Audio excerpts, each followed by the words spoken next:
I'm David W., and I'm an alcoholic. Hi, David. Good to be here tonight. It's kind of worried about putting my hands down. This thing's going to shake. I can see it. Would you mind bringing? All right. None. All right. Oh, thank God is right. I'm glad to be here in AA.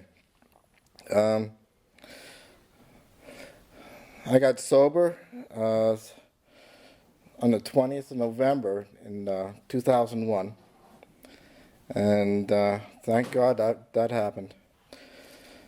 But tell a little story in general of what it was like before, what happened, and what it's like now.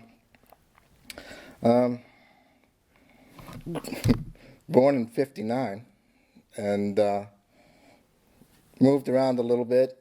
And when I was young, ended up when I was in kindergarten up in outside of Boston, a little town called Norwood, which is 15 miles southwest, real close to the Patriots, Foxborough. But grew up there. It's a nice little community, middle class. It's I had 4 brothers and sisters, nice family. Parents were nice. Everything seemed to be going along pretty well. Didn't have a lot of friends even back when I was real young. I remember in kindergarten and first grade school that I didn't hang around with a lot of the kids, that I just was kind of off in my own little world. So my parents thought that maybe in 3rd grade to help this kid adapt.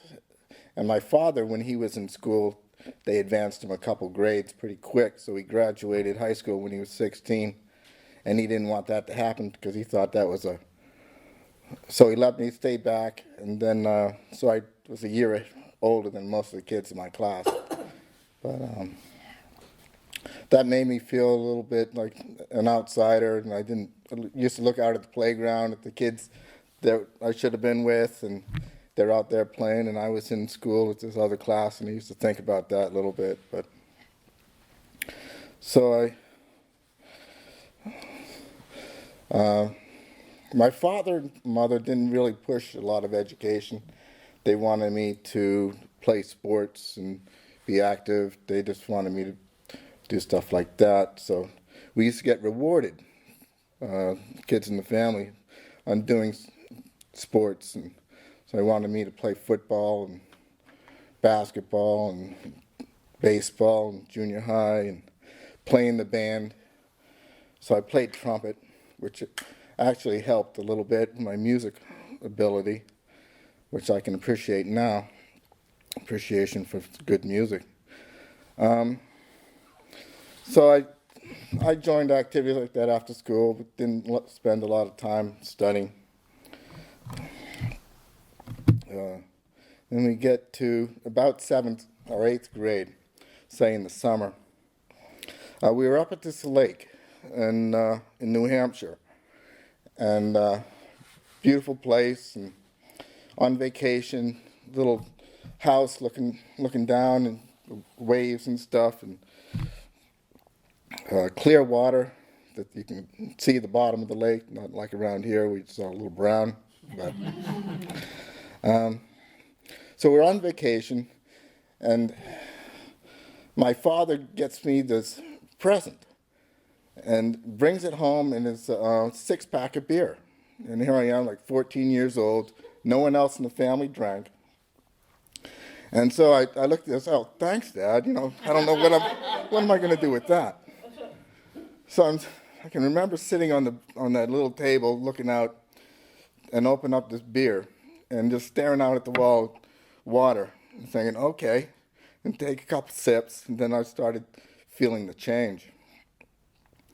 And I'm thinking, wow, I really don't like the flavor of this, the taste of it, it's awful. But I'm beginning to like what it does. So I drank maybe half of it and put it back and put the cap back on and put it in the fridge. And I started thinking, well, if I tell him I don't like it, he may never get it for me again. And that's crazy thinking starts at a very early age for me. And so the next day, I take the top off and I drink the rest of it. It's flat. And I go tell him, Dad, guess what? I drank the whole thing. And yeah, good boy, you know. So I feel like, okay, that's all right, you know. But at least I feel like I'm not going to lose that little thing that he'll never buy it for me again because no one else in the family drank. So he used to buy beer and just leave it in the house. And I guess at an early age, he wanted me to learn how to drink like a good guy, and so I could go out and be sociable. So I tried the experiment, and it was okay. In 9th and 10th grade, as some of us do, we'd start drinking on the weekends with our friends. I can remember standing out at the corner, and back then it was only $2 for a six-pack. We'd gather our money together and go up and ask somebody that's 18 going into one of these package stores to buy us beer, and then we'd get them, and then they'd run around behind the store and into the woods and drink for Friday, Saturday night. And so that was good through high school. I started drinking already because I knew what was going to happen later on. To get a start, I'd have one or two before I leave the house, and then go out with my friends, and I'd already had the start because I had this little game in my head that it was like sports, trying to be the best. I wanted to drink more than anybody else that I hung around with. And so they would get their beer, and I'd go out, and I'd already have a head start. And it was fun, but I did some embarrassing things and kind of regret that. So as we're going through the drinking periods, I had to change groups because I'd piss off somebody and other people, and they wouldn't want to hang out with me. So I'd have to go over with this other group that I kept searching for somebody that could drink as much as I could. And I was having trouble finding it, so I just went from place to place where they would hang out, and I'd sit there until I made some of them mad and go off to somebody else that I knew. We had a pretty good sized school in high school. It was like 500 kids in the graduating class, so there was enough where I could travel around in some of the different circles. My parents had figured out that I wasn't really good at drinking, so they decided to do another experiment, and they wouldn't give me my license when I turned 16. And 17, I didn't get it. So then when I was about to turn 18, they signed me up, and I didn't know why at the time, but I guess they saw something in me that I didn't see in myself. To the local hospital had a drinking class that we went to, and everybody in the class was 40 or 50 years old. It might have been 12 people, and I was the only one that was 17. And I just don't know why they're doing this to me. I don't belong here. And they would talk about drinking and what it affects your body and liver. I'm thinking, okay, well, if I go through this class, maybe they'll give me my license when I get out of it, and they'll be all right. Maybe just one of those learning experiences that I got to go through. So 6 or 8 weeks later, I left that class not thinking anything about it and thinking that was a waste of time. And I went back to my same old thing that I was doing before. So I turned 18. I got my driver's license. And I could only drive their car at certain hours. And so I just rode my bike everywhere I could. Hello, Bob. Can't slip in right here.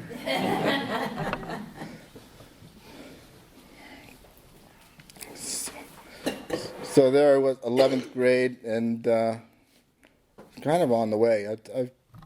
And I can say now, I think my wiring's a little bit different. And I got a broken off switch. And because when I get booze in me, even in high school, I can just keep drinking, and I just don't know when to stop unless it runs out or I fall asleep.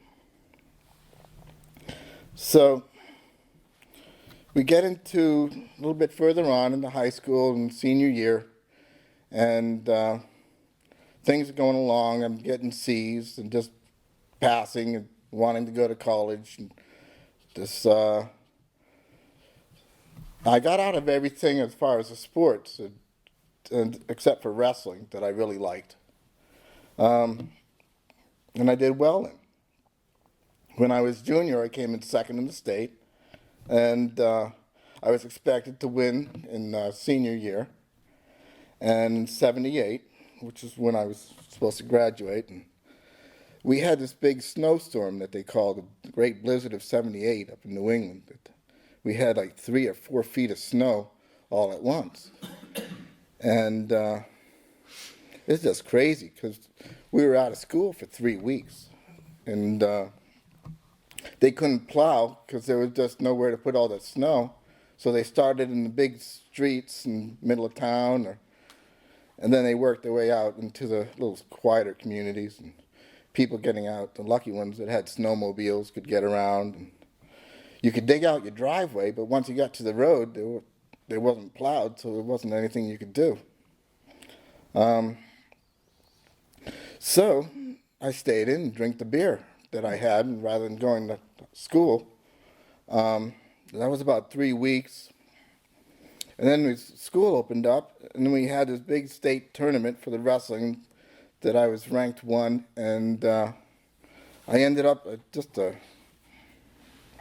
I had the flu somehow. It was just from a bender that I'd been taking on for the last 3 weeks, and got into this tournament, and I lost like the second person, which it was bad, but that was something that I really expected to do well in, and that was one of the big things that I started to think, wow, that beer did it to me again. And I don't know why I let that happen, but it's kind of unexplainable.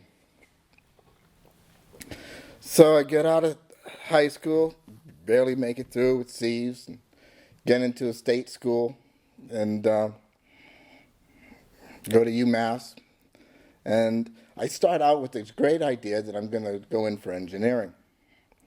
And so I said, oh yeah, engineers can do really well in school, and they can do well when they get out. So the end of the first year, I had a .069, and they were about to throw me out, and I changed my major into management and computers, and started. So they just let me stay in as long as I paid the money, and had a desire to go. Now it was an interesting 8 years to get a 4-year degree. A little bit drinking in the middle of it, and I guess it's like later on, once I started drinking, I threw away the books. It's hard to study after a nice drink of vodka or something to take your mind off of things. So that turned out to an 8-year program to get a 4-year degree. That was interesting. But I made it through. And along the way, we had some, my big thing is automobiles and driving. And so that's one of the big things that I'm here, because I don't want to lose my license and have it taken away and be riding on a moped.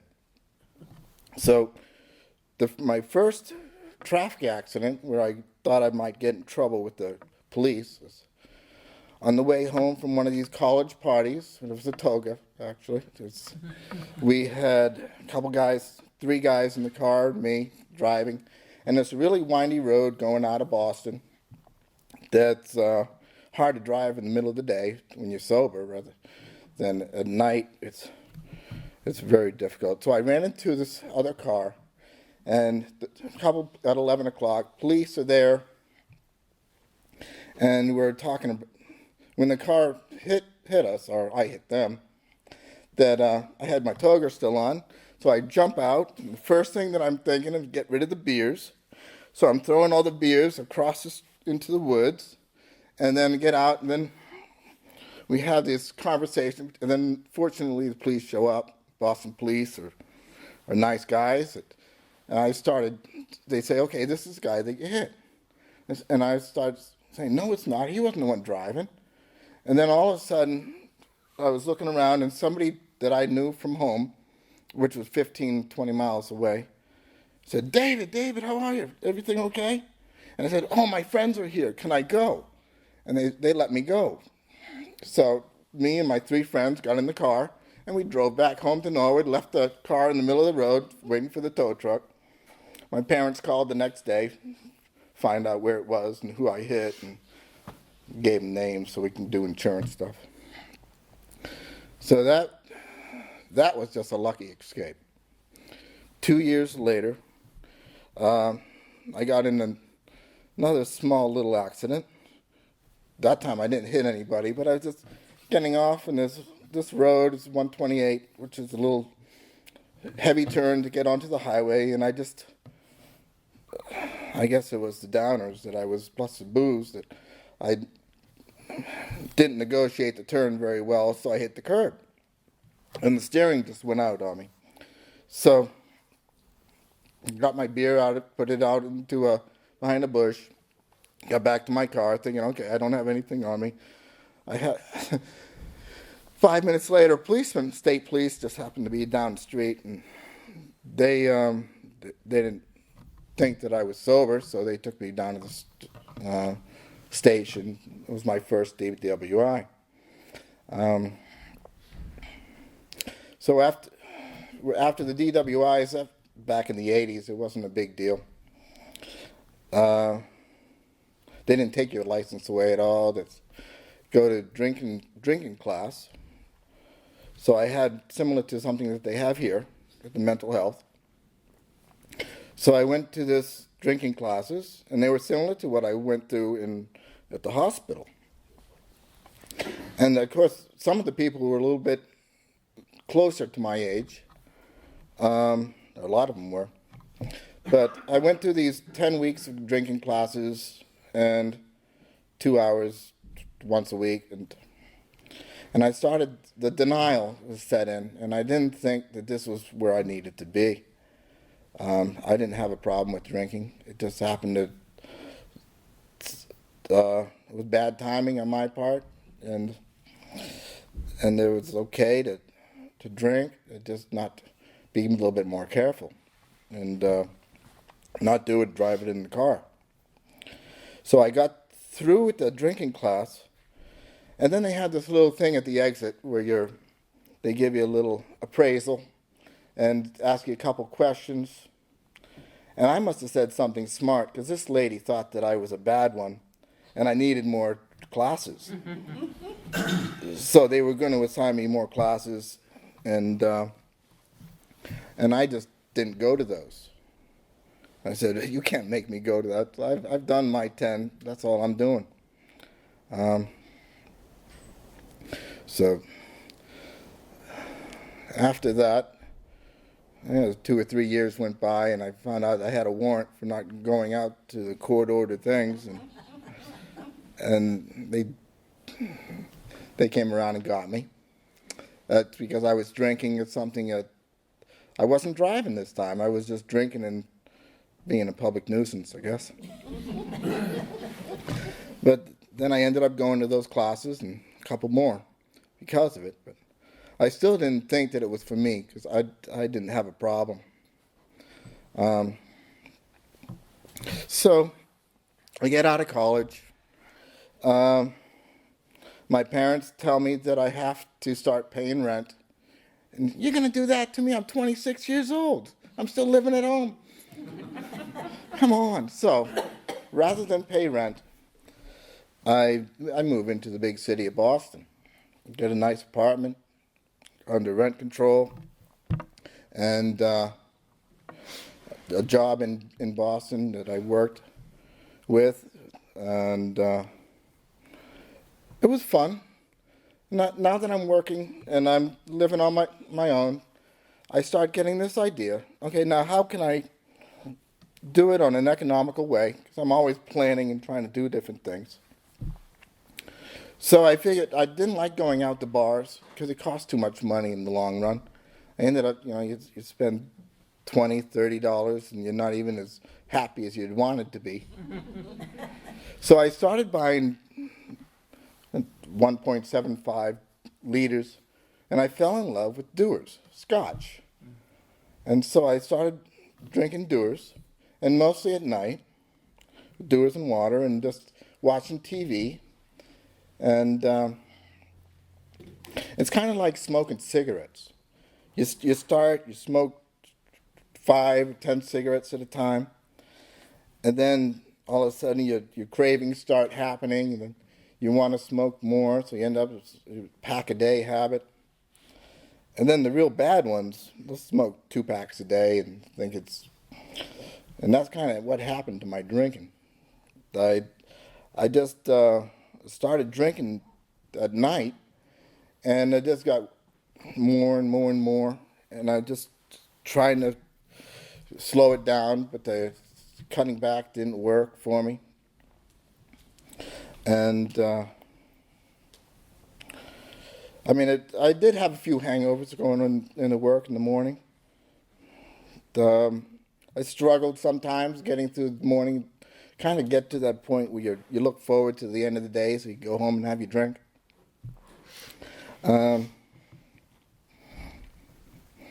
After a while, I discovered the afternoon lunch and going to have a Friday afternoon martini. So that was great. Go over and have, but of course 1 martini wasn't enough. 2 made it better. So that way you're kind of floating on the way on the Friday afternoon. The rest of the afternoon is half drunk, go back to work, it makes the day go by better. And then it got worse. So I started doing two lunches a week, and then I started thinking again, hey, I'm spending too much money at this bar. I mean, these drinks cost more money than I want to spend. And I start buying half pints. And instead of stopping at the bar, put a half pint in my pocket, go out to lunch, out the ocean, and put it in my little cup so I can get a little sandwich. And I started daily afternoon drinks. And that got a little crazy. I kind of wish that they had said something to me at work. There are a lot of very well-educated people, but they probably smell it on me. They never said anything, David, you got a problem. And it just kind of went along. After a while, the bars, or not the bars, but the package stores in downtown Boston open at 8 o'clock. So I could get this bottle on the way while I'm walking to work, and then I'd have it with me for lunch. And I start taking sips out of the bottle before getting in at 9 o'clock. And that led to having a drink before my first cup of coffee. Not a lot, but just a couple swigs, just enough to get me. Most of the time it was to get rid of my hangover from the night before. Then I started thinking this is not going on right, so I got to change my life and I got to do something to stop this. So I move. And I come down here, Great Southern Pines. I had a friend that knew some people that have some horses down here, and he said it was a nice town, so I came over and looked, and I did like it. So I moved here not sure what I'm going to do. 6 months in the house, painting, drinking, trying to figure out what I wanted to do. Then I figured out I have to find a job somewhere. So I went up to Sand Hills College, and they had this little class to help people get jobs. And they said, well, okay, get up in front of the class. This is kind of like your last assignment at the end of this little 4-week session, and tell somebody an inspirational story. So I get up in front of these people that are all unemployed, and I say, I just stopped at some place the other day, and they said they were going to sell me a car at half price. And they would only do it if I found another person that would buy a car at half price.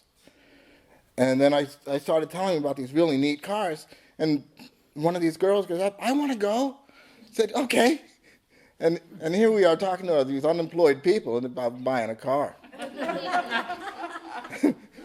And so a couple days later, I went down and I said, well, that might be a fun thing to do. So I went down to the local car dealership and I asked them for a job. And they hired me. And so now I'm off working at a car lot. It's kind of interesting. I was fine for a couple years.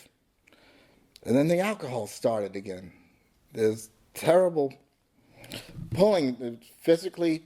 I just trying to get away, but the mental obsession and wanting to drink, and then the physical cravings. People were telling me, why do you do it so much? And you come into work, you barely can move for an hour or so. I said, because it's fun. And but it wasn't fun. I was just abusing myself, hurting my body, and the pain and mental anguish that it was causing for years. And then in '96, there was the second DWI that I had. In '96, they're starting to get a little bit more strict around here. They took my license away for 10 days, and then I left Carthage. I went to work the next day, and I'm thinking, oh boy, I mean, that was a bad night. I was really hungover and really upset that I'd lost my license, and they had to go to court a month later. And it was funny because the court magistrate, because a guy named Oscar, also worked with me as a used car sales manager. And I had seen him in the court the night before, so he knew that I was arrested and charged. But he said, oh, don't worry about it. Don't worry about it. We'll just try to keep a low profile, do what you need to do. That afternoon, I saw a police car do a little drive around the parking lot and come around the side of the building. I said, okay, that's a little weird. Then at 5 o'clock when I was going to leave, I started getting these butterflies in my stomach. Thinking, oh, this is not good. But so I get in my car, and it's kind of like right on the Southern Pines Aberdeen line. So I pull out, and I look both ways, nothing. And I go down driving towards Aberdeen, south, and next thing I know, there's a police car right on my back, and I'm thinking, uh-oh, this is it.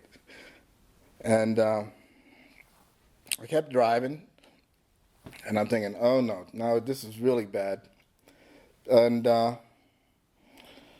went down US 1, and it was Southern Pines policeman, so he ended up, when I got down by the movie theater, he turned, and I said, unbelievable how I got away with that escape. I mean, I could have just been nailed, and they were waiting for me. If I turned the other way, I would have been in deep trouble. So I started worrying about my license and driving around in a moped. I got a temporary license for a year. I hated not being able to drive and drink because you get one sip and you can lose your license for a longer time, 5 years or something crazy. And that was a tough year, and it really bothered me, but it still wasn't a good enough lesson. Fast forward to 2001. I was drinking a lot in the morning coming in, and my boss had warned me a couple times. He had known a little bit about Alcoholics Anonymous. He had known a few people in the program. They got me to go to a couple meetings, still in denial. I went to a couple meetings, but I didn't think it was for me. We went out and got drunk, did something to my back. I was doing something in the yard, and in a blackout, I hurt my back real bad. I went to work a couple days rather than going to the hospital. Drank in the morning so I wouldn't feel the pain. They called me into the office. I said, David, you can't work here anymore. You're just drinking too much all day long, and you can't work anywhere. You got to do something for yourself. And that was a big change in my life.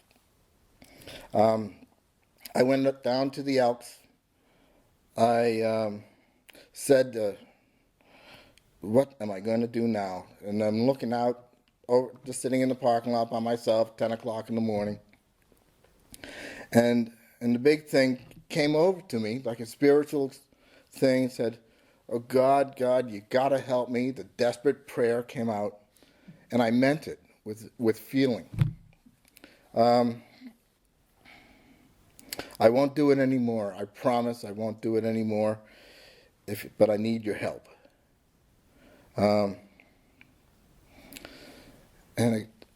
Fortunately, I called back and talked to my boss, and he helped me get into a treatment center. A couple days later, a place called Fellowship Hall, which is up in Greensboro. And that was a turning point in my life. It was a great thing that it was a 30-day program, and it was into the discovery phase of my AA career, where I was able to understand that it's a problem that I can't handle alone, that it just got crazy in my life, that I had to do something about it. I was powerless over alcohol, and it had me good, and it was time to change. And I was glad to be there. The first week, it's in the days. I just give you Valium so you don't jump up and down.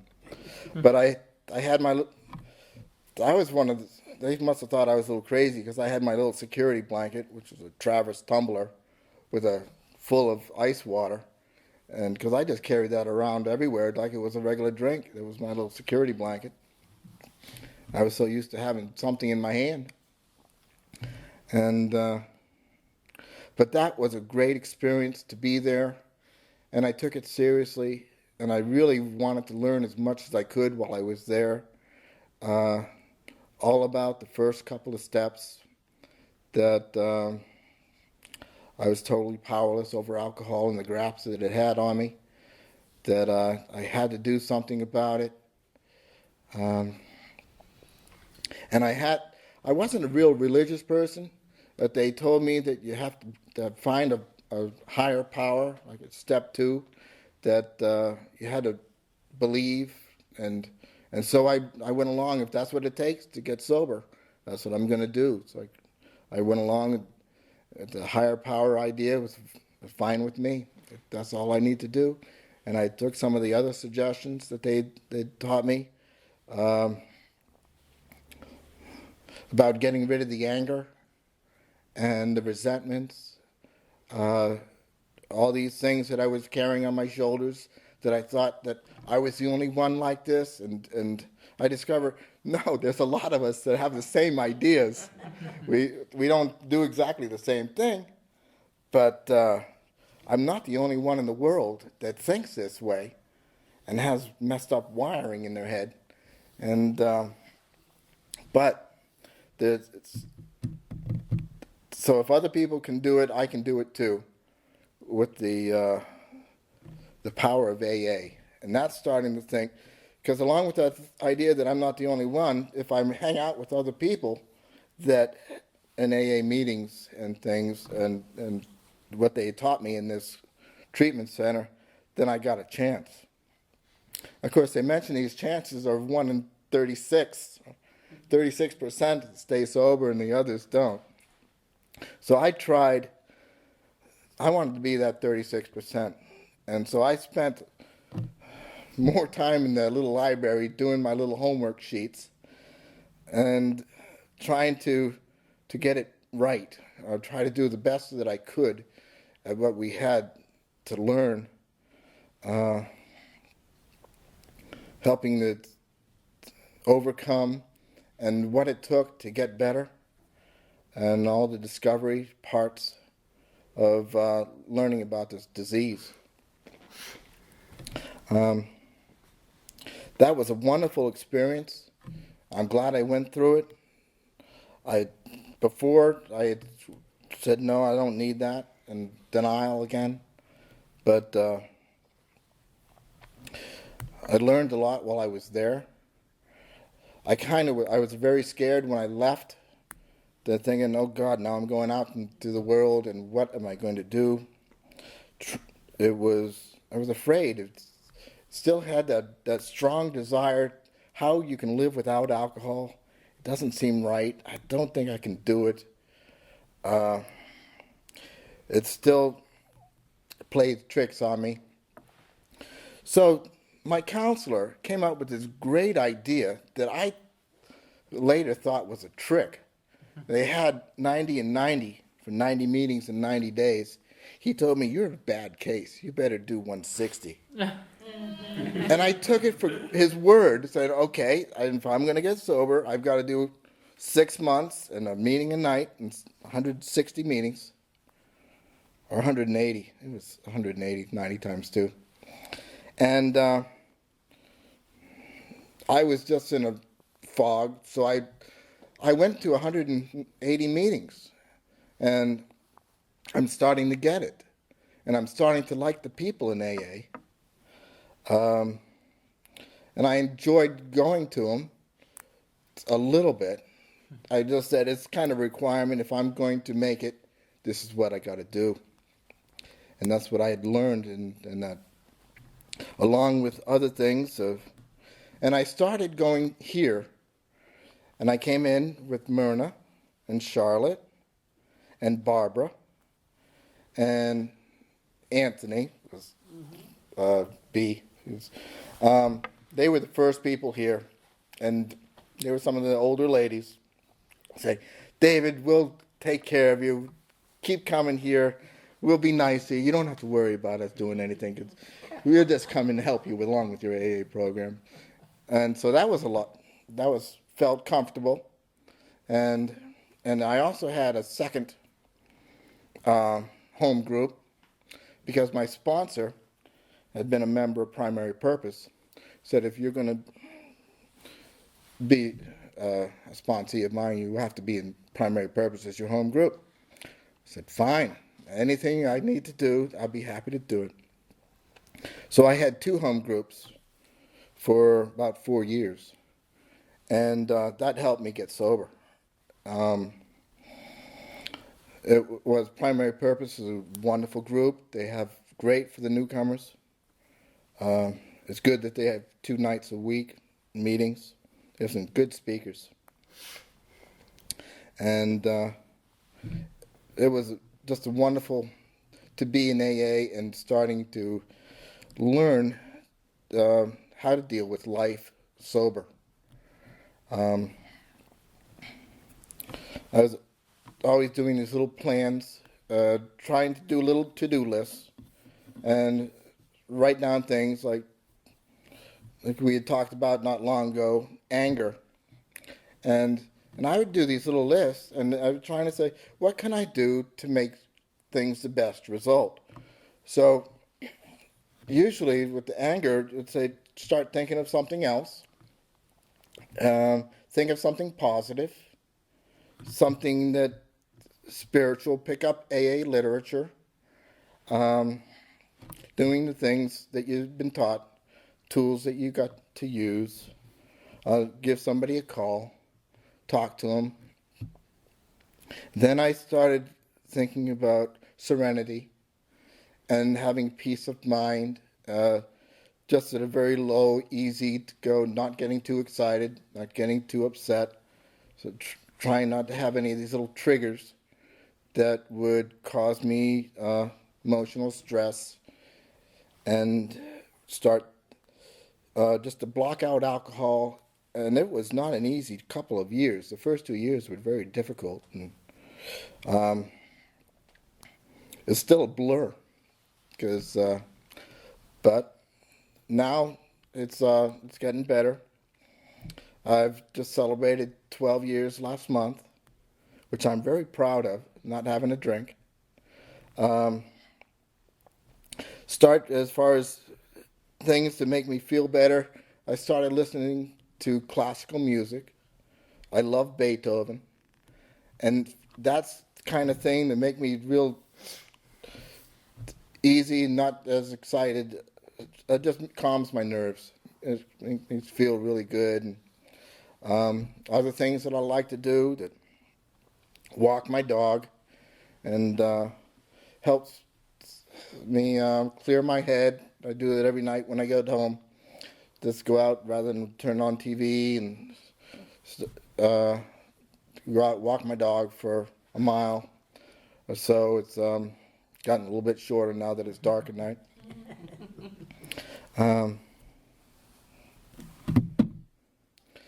I've found some other business where I don't get in front of people. It's another job that I really enjoy, talking on the phone, getting people to come down to this wonderful area, and I really enjoy that.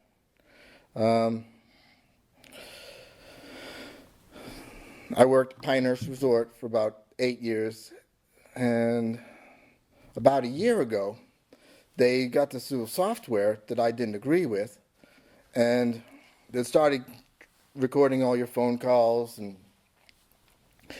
then they would go through and critique your phone and what you said. You should have said this, you should have said that, and you start going down this list of questions you're supposed to talk about. And I got upset with them, and I didn't want to go along with their program. So they didn't like the way I didn't agree, so they let me go. I started thinking, oh God, now what am I going to do? I'm sober, and I don't have a job, and I don't want to leave town. So I start my little list, and little people that I can call or think and what I could do, and I started the different jobs in the area. And I gave this nice man a call, Pat C. And he suggested that I go to another place close by, similar circumstances. And I did. It's another little place that I'm really happy. And I've been doing that for about a year. So I'm just doing something that I really enjoy. I'm not stressed. My doctor says your blood pressure has gotten a lot better. It's amazing what difference a job makes. And I don't know, you must be doing something right, whether it's exercise or that your blood pressure has gone down to normal where it should be. I'm thinking that's a good idea. So now, my sobriety is number one, most valuable thing that I have. The second thing might be money, but that's not a major thing.